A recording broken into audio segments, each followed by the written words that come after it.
Garlic wine. പേര് പോലെ തന്നെ വെളുത്തുള്ളിയുടെ മണമുള്ളതുകൊണ്ടാണ് ഈ ചെടിക്ക് ഗാർലിക് വൈൻ എന്ന പേര് വന്നത്.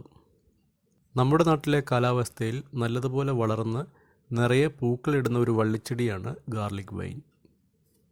ഇതിൻ്റെ ആരോഗ്യമുള്ള കമ്പുകളിൽ വേര് പിടിപ്പിച്ചാണ് തൈകൾ ഉണ്ടാക്കിയെടുക്കുന്നത്. മിക്കവാറും എല്ലാ നഴ്സറികളിലും ഇപ്പോൾ ഗാർലിക് വൈൻ തൈകൾ വിൽപ്പനയ്ക്കുണ്ട്.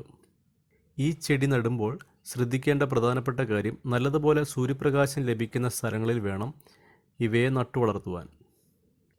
എത്രമാത്രം സൂര്യപ്രകാശം ഈ ചെടിക്ക് ലഭിക്കുന്നുവോ അതിനെ ആശ്രയിച്ചാണ് ഇതിൽ പൂക്കൾ ഉണ്ടാവുന്നത്. രാവിലെ മുതൽ വൈകുന്നേരം വരെ തുടർച്ചയായിട്ട് സൂര്യപ്രകാശം ലഭിക്കുന്ന ഒരു സ്ഥലത്താണ് നമ്മൾ ഈ ചെടി നടുന്നതെങ്കിൽ ഇതിൽ നിറയെ പൂക്കളുണ്ടാവും.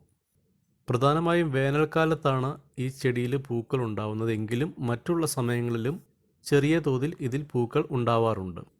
മുറ്റത്തിൻ്റെ വശങ്ങളിലൊക്കെ ഇരുമ്പ് കമ്പി കൊണ്ടൊരു കുട പോലെ ഉണ്ടാക്കി കൊടുത്താൽ അതിലേക്ക് പടർന്നു കയറി ഈ ഗാർലിക് വൈൻ പൂത്തു നിൽക്കുന്നത് കാണാൻ വളരെ മനോഹരമാണ്.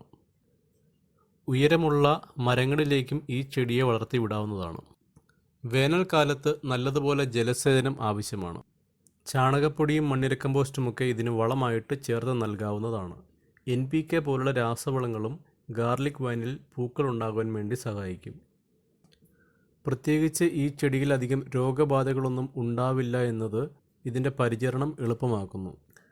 പൂക്കളുണ്ടായി കൊഴിഞ്ഞു പോകുന്ന കമ്പുകൾ പ്രൂൺ ചെയ്ത് കൊടുത്താൽ അതിൽ നിന്നും കൂടുതൽ ശാഖകളുണ്ടായി അതിലെല്ലാം നിറയെ പൂക്കൾ അടുത്ത സീസണിലേക്ക് ഉണ്ടാവും.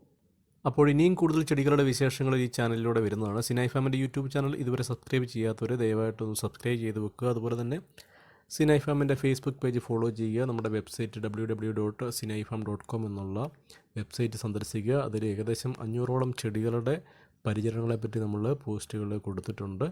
അതൊക്കെ നിങ്ങൾക്ക് ഉപകാരപ്പെടുമെന്ന് പ്രതീക്ഷിക്കുന്നു. താങ്ക്